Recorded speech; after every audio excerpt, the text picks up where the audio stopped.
అమ్మయ్య! బళ్ళారి వదిలి Rajahmundry వెళ్ళిపోతున్నామండి. Hello everyone! మళ్ళీ వచ్చాను. ఏంటనుకుంటున్నారా? ఏం లేదండి. బళ్ళారి నుంచి రాజమండ్రి వెళ్ళేటప్పుడు పెళ్ళికూతుర్ని, పెళ్ళికొడుకు మేనత్తని అంటే ఇంటి ఆడపిల్లని ఇద్దరిని కూర్చోపెట్టి వాళ్ళిద్దరికీ ఒడిబియ్యం పోస్తారు. పెళ్ళికూతురికి ఆడపడుచు పోస్తుంది.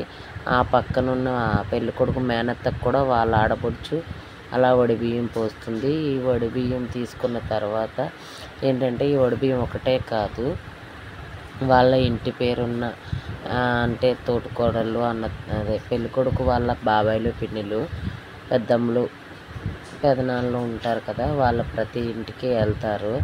అయితే ఫస్ట్ అత్తవారింట్లో పోసినప్పుడు ఎల్లుల్లిపాయ, ఎండు ఖర్జూరం, కొబ్బరి, ఎండు కొబ్బరి ఇవన్నీ పెడతారు. తర్వాత వీళ్ళైతే మాత్రం ముందుగా కొంచెం పసుపు కుంకుమ అదే చెంగులో వేసి ఒక జాకెట్ ముక్క, కొంచెం పువ్వులు, తమలపాకు పెట్టి ఇలా వీడియోలో చూపించిన విధంగా వేస్తారు. Okay bye. మరిన్ని వీడియోస్ కోసం లైక్ చేయండి, షేర్ చేయండి, సబ్స్క్రైబ్